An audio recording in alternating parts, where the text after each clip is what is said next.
How to help someone with PTSD, post-traumatic stress disorder, or just plain old post-traumatic stress. We're going to dive into that today at Live on Purpose TV.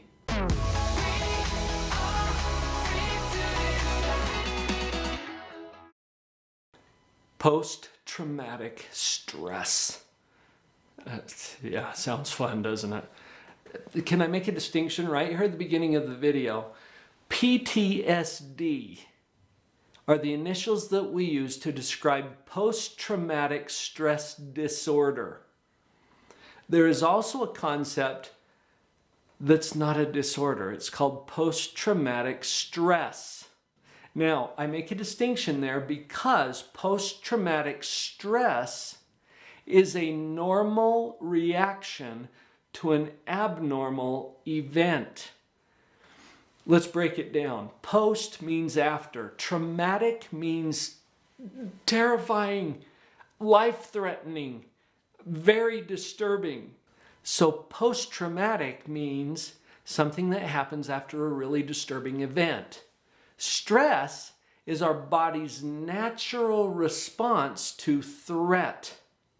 And that's why I want to make a distinction between post-traumatic stress and post-traumatic stress disorder, which is listed in the Diagnostic and Statistical Manual of Mental Disorders, the Diagnostic Bible for the field of psychiatry and psychology. It is a mental disorder that may be covered by insurance payments and all kinds of other things. So there's a disorder and there's the post-traumatic stress. It is normal for people, for human beings, to experience stress after a disturbing event or something that causes injury or threatens life. Okay, so we're talking about things like car accidents or attacks or abuse or accidents that occur, or witnessing something horrific like war or someone's death. These are all things that can cause a post-traumatic stress reaction. Okay, now that part's normal, and that will give us some clues into how we can help people who are experiencing post-traumatic stress. I think the first thing is help people to see, and notice this for yourself, okay? It is a normal reaction to an abnormal event in your life. Now, that's all relative too. I have clients all the time, for example, who go through a breakup in a relationship, separation or a divorce, a bankruptcy, a car accident, the death of a loved one. There's so many things that are so stressful in our lives. Now, are those abnormal events? No, they happen all the time to all kinds of people. Is it abnormal for that specific person at that specific time? Yeah, because you never plan on those things to happen. So those kinds of common human experiences can sometimes trigger a post-traumatic reaction, and that's normal. Now, it feels crazy, but it helps to get a little less crazy about it when you recognize, okay, this is a normal reaction to an abnormal event. You following? Let's change the culture around that. It is not crazy or abnormal to have that stressed response to a traumatic event in your life, even if that traumatic event doesn't seem like that big a deal to other people. Yeah, well, it's not their life, so you're never wrong about how you feel. Now, having said that right at the onset, post-traumatic stress disorder can develop if a post-traumatic stress reaction is not processed or handled in a way that is healthy. Sometimes we try to deny that it happened, or we don't get the right kind of treatment or support or follow-up. It can develop. And also, PTSD is typically associated with events that would be characterized by most of the population as being traumatic. Okay, so, getting a B in math class when I'm used to getting an A doesn't qualify. Witnessing a horrific car accident where there are fatalities, yeah, that's going to qualify. Okay, so you get the sense. There's a matter of scale here that we're talking about.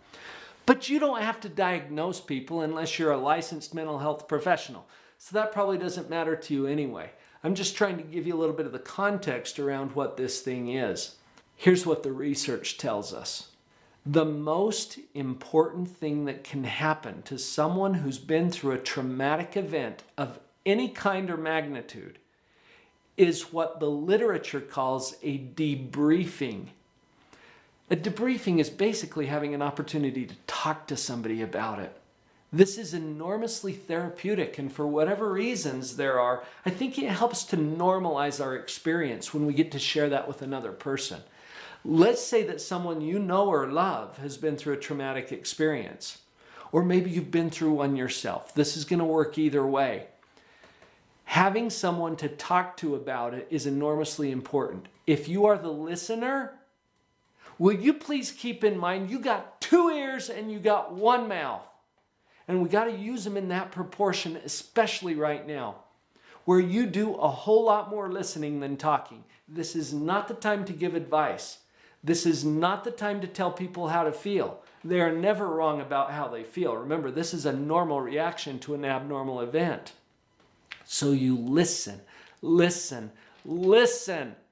And the letters in the word listen are exactly the same as the letters in the word silent. That may be a coincidence, but we're going to use that, okay? You're going to just shut up and listen.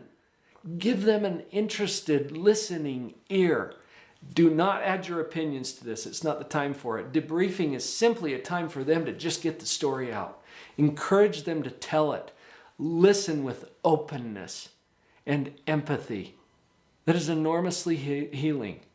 And it is the easiest thing to do when you understand that that's what they need. So give them a listening ear. Now, what about after you've listened? Usually people are going to feel better just because they had a chance to get it off their chest, okay, and to say it. And something about sharing the story psychologically allows us to do something different with it in our own mind. It feels less overwhelming. It feels more like, okay, I can handle this. It feels more like, okay, I'm connected to some other people. I'm not so weird. So it helps to normalize that experience in a way that is very, very therapeutic. Now, beyond that, what if you were to help them after you've listened, okay? After you've listened, help them to understand what I already shared with you, that this is a normal reaction to an abnormal event. So the last thing you want to do is say, like, oh man, that's weird. Why do you feel that way? No, you don't want to give any impression that what they're feeling is wrong or crazy or out of line. Help them to see that, yeah, whatever you're feeling is exactly what people feel in these kinds of circumstances. You're having a normal reaction to an abnormal event. There's something very therapeutic about that. Now, sometimes it is extremely helpful for people who've been through a traumatic experience to have some help, okay, some support. There are groups available where other people have been through trauma. There are professional counselors or therapists who are trained and skilled to work with these kinds of problems, especially when it elevates to the level of a disorder and not just a post-traumatic reaction. So encouraging people, helping to remove some of the stigmas around getting help, giving them access to this video, for example, so that they can see, oh yeah, there are other people dealing with this. That's going to help to put them in a position where they can actually seek and obtain some of the help that is available to them. Think about it kind of like an injury. When you experience a traumatic event, it creates some kind of a psychological injury, if you want to think about it that way. If you have a physical injury, you're going to go down to Instacare and you're going to get some help, right? You're going to have some professionals take some x-rays or put on a cast or a bandage of some kind that's going to help you to heal. It's still you that's healing, but you're accessing these resources in order to do it. And psychologically, it's every bit as important. Sometimes harder to access because of the stigmas around therapy and counseling. But really, folks, this is just the first aid for emotional or psychological injuries that have occurred.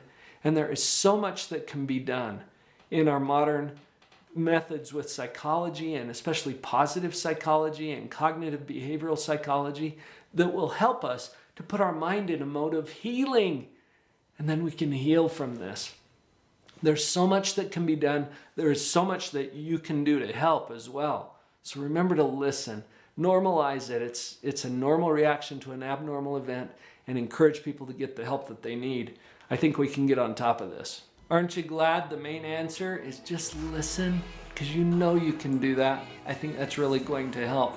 Share this episode with someone that you think it would help.